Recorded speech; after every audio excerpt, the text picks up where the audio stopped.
कहा जाता है नामों में क्या रखा है। तो ऐसा कहने वालों से मेरा सवाल है कि आप अपने बच्चों का नाम रखने के लिए पूरा इंटरनेट क्यों खंगाल मारते हैं। हमारा पहला परिचय भी नाम के द्वारा ही होता है, और जब कुछ करने लायक होते हैं तो परिचय होता है काम से।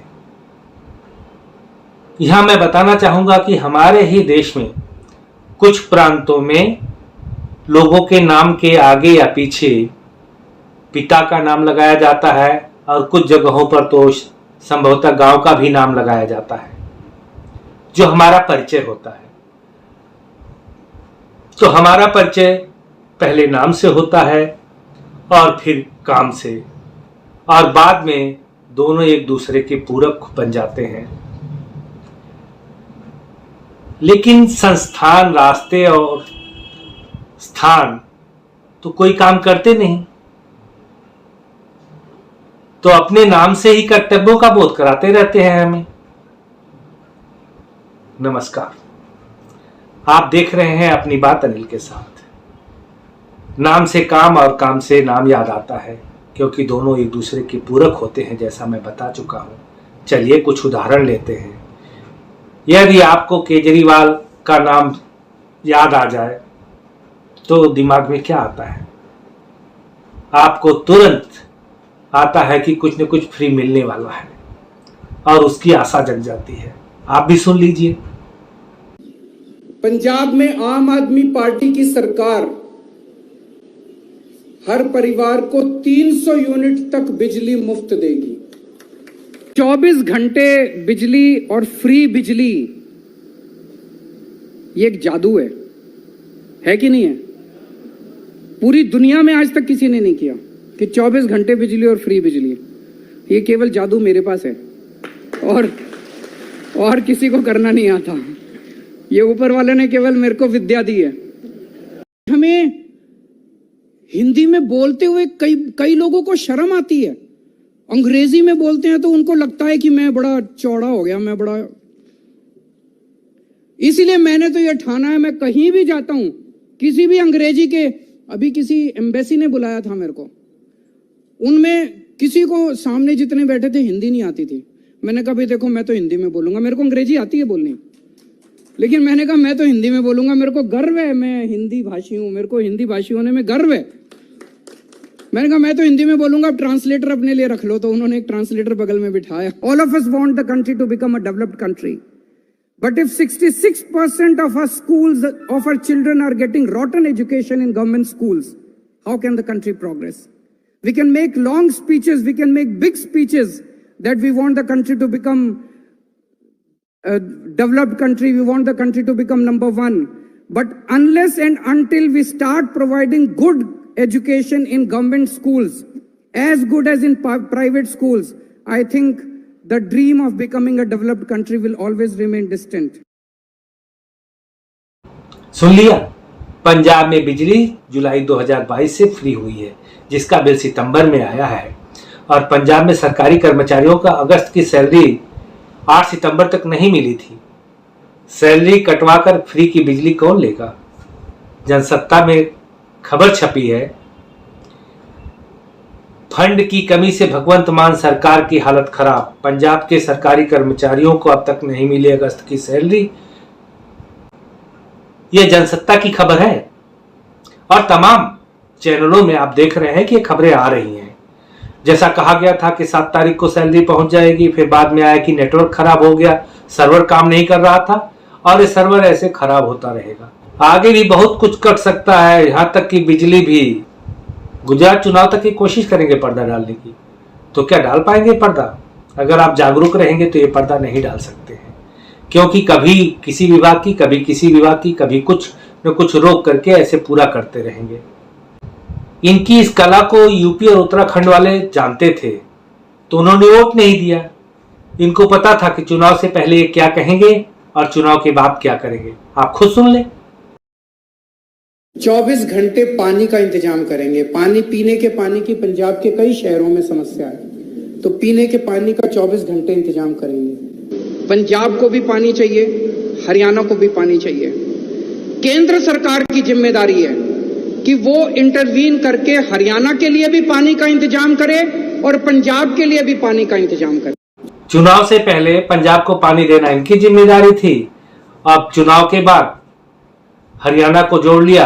अब बोलते हैं कि केंद्र सरकार ये प्रयास करे, वोट लेने का प्रयास ये करे, खर्चे करने का प्रयास इनको करना चाहिए।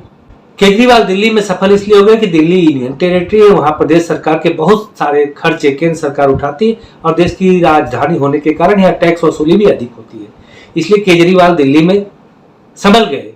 लेकिन आगे संभलेंगे नहीं, मुश्किल लगता है, क्योंकि इसी कारण से अक्टूबर से सब्सिडी को ऑप्शनल कर दिया है, लेकिन ऑप्ट करने का कोई भी तरीका नहीं बताया है। अर्थात दिल्ली से भी फ्री बिजली खत्म होने वाली है।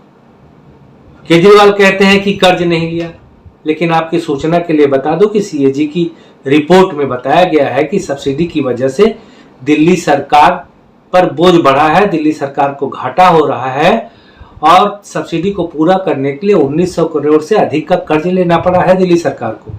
और ये कहते हैं कि दिल्ली सरकार ने कोई कर्ज नहीं लिया, दिल्ली सरकार के ऊपर कोई कर्ज नहीं है। खूब ढोल पीट रहे हैं गुजरात में और हिमाचल में।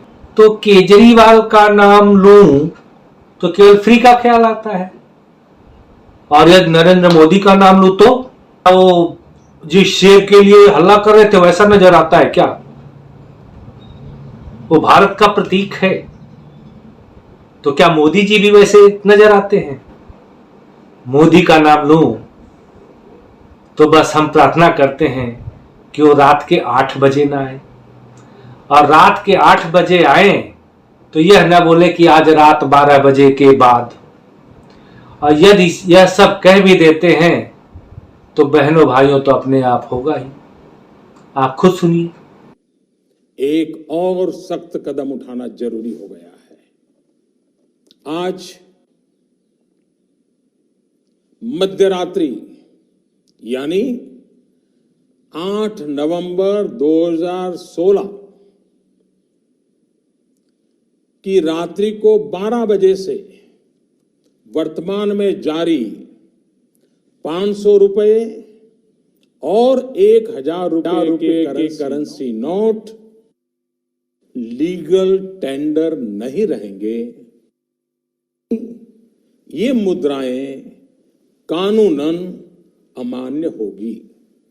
जीएसटी का उत्सव भी रात को 12 बजे ही मनाते हैं। May I request the Honorable Rashtrapati ji and the Prime Minister and other dignitaries to come up and press the button and officially launch the GST.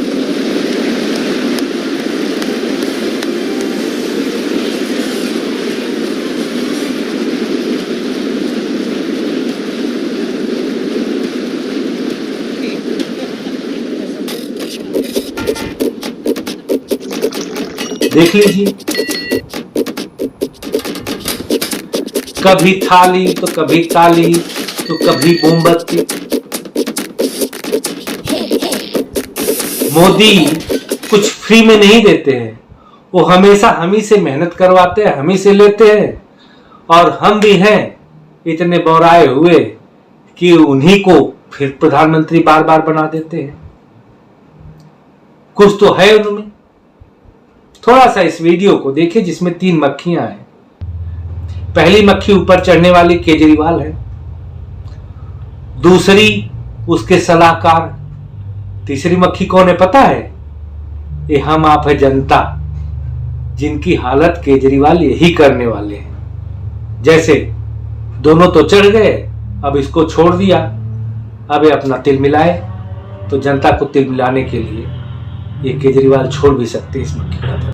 अब मोदी जी के नजरिए से देखिए उसी तस्वीर को। मोदी जी के केस में इस वीडियो के लिए तो पहली ऊपर चढ़ने वाली मक्खी देश है, यह भारत है, जो सबके कंधे कुछ भी करके देश को ऊपर ले जाना है। और दूसरी मक्खी मालूम है, ये भाजपा के नेता हैं। और यहां तीसरी मक्खी जनता नहीं, बीजेपी का कार्यकर्ता है, जिसकी हालत इस मक्खी से भी बुरी है और जिसका उदाहरण आपने पश्चिम बंगाल में देखा भी है। बात कड़वी है मगर सच है,